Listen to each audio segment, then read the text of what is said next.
اس کا پورا چہرہ آنسوؤں اور خون سے بھر گیا۔ خون تو وہ تھا جو عارض کے چہرے سے اس کے چہرے پر لگا تھا، لیکن آنسوؤں نے اس کے چہرے کو مکمل طور پر بھگو دیا تھا۔ دور دور رہو۔ اس کو اپنی طرف بڑھتا دیکھ کر اس نے کہا، تم؟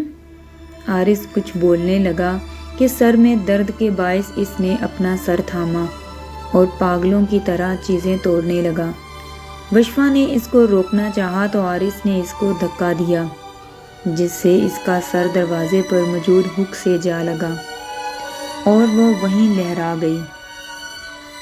گرنے کی آواز سے عارض پلٹا تو اس کو یوں زمین پر بے ہوش پڑا دیکھ کر پلکیں جھپک کر دیکھنے لگا۔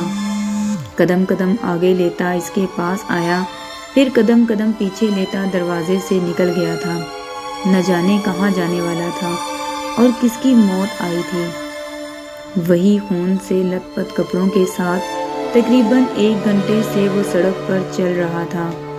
وہ شاید ابھی بھی اپنے ہوش و حواس میں نہ آیا تھا یا شاید آ چکا تھا۔ کمر کے پیچھے اپنے دونوں ہاتھ باندھے چہرہ جھکائے چل رہا تھا۔ میں اب کبھی نہیں جاؤں گا، میں اس کو بہت نقصان پہنچا چکا ہوں، خود سے کہتا رہتا تھا۔ اگر وہ ملی بھی تو اس کا سامنا کیسے کروں گا؟ اس نے لمبا سانس کھینچا تھا۔ یا اللہ میری مدد کر، میں بھی تو تیرا بنایا ہوا ہوں، بے بس ہوں، نہ جانے کب اس درندے پن سے جان چھوٹے گی۔ اگر نہیں چھوٹنی تو جان لے لیں میری، مار دے مجھے، میں وش کو صرف تکلیف دینے کا باعث بنوں گا۔ اس نے اپنا چہرہ آسمان کی طرف کیے نم آنکھوں اور آواز سے کہا۔ وش اٹھی اور آس پاس عارض کو ڈھونڈ رہی تھی۔ اس کا سر بہت بھاری ہو رہا تھا، لیکن اس کو عارض سے زیادہ کچھ پرواہ نہ تھی۔ گرتی گراتی سڑک پر ڈھونڈ رہی تھی۔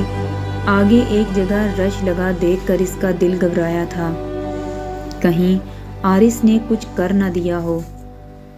کڑوا گھونٹ بھرتی رش کو پار کرتی آگے آئی تھی، لیکن آگے کا منظر دیکھ کر اس نے سکھ کا سانس لیا تھا، کیونکہ وہ ایک بائک ایکسیڈنٹ تھا۔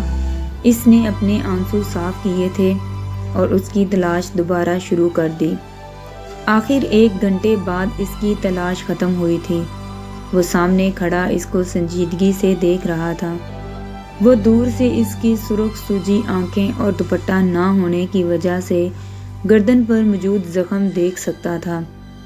اس نے شرمندگی سے چہرہ جھکایا تھا اور دوبارہ اس کی طرف دیکھا تو اس کی آنکھیں پھٹی کی پھٹی رہ گئیں، کیونکہ ایک تیز رفتار ٹرک اس کی جانب آ رہا تھا۔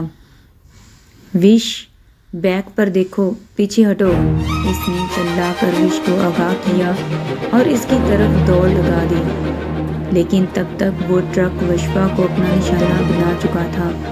بھاگتا بھاگتا اس کے قریب پہنچا اور خون سے لت پت وشفا کا سر اپنی گود میں رکھا۔ Vish look at me, open your eyes Vish, اس نے اس کا چہرہ تھپتھپاتے ہوئے کہا تو اس نے بند کھلی آنکھوں سے اس کی طرف دیکھا۔ میں تم سے بہت پیار کرتی ہوں عارض۔ اس نے اپنا خون سے بھرا ہاتھ اس کے چہرے پر رکھا تھا، جس کو اس نے فوراً تھاما تھا، اور اس کی آنکھوں سے نکلتے والے آنسو وش کے چہرے پر گر رہے تھے۔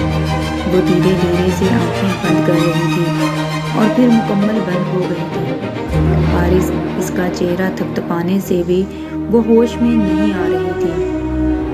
آنسو بھی بیکار نے، اس نے نبض چیک کی تھی تو وشفا کا ہاتھ اس کے ہاتھ سے چھوٹ گیا۔ وش اونچی چلا رہا تھا اور اس کو اپنے گلے سے لگایا تھا۔ وہ اب باقاعدہ رو رہا تھا۔ پاس لوگ اکٹھے ہونا شروع ہو گئے تھے۔ جی تو دوستو، کیسی لگی کہانی کی چھٹی قسط اینڈ سیکنڈ لاسٹ قسط مجھے کمنٹ سیکشن میں ضرور بتائیں۔ دعاؤں میں مجھے یاد رکھیں، اپنا بہت سا خیال رکھیں، میرے چینل کو سبسکرائب کریں، ویڈیو کو لائک کریں، شیئر کریں۔ ملتے ہیں ایک نئی ایپیسوڈز کے ساتھ جو کہ اس کہانی کی آخری قسط ہوگی انشاءاللہ۔ اللہ حافظ۔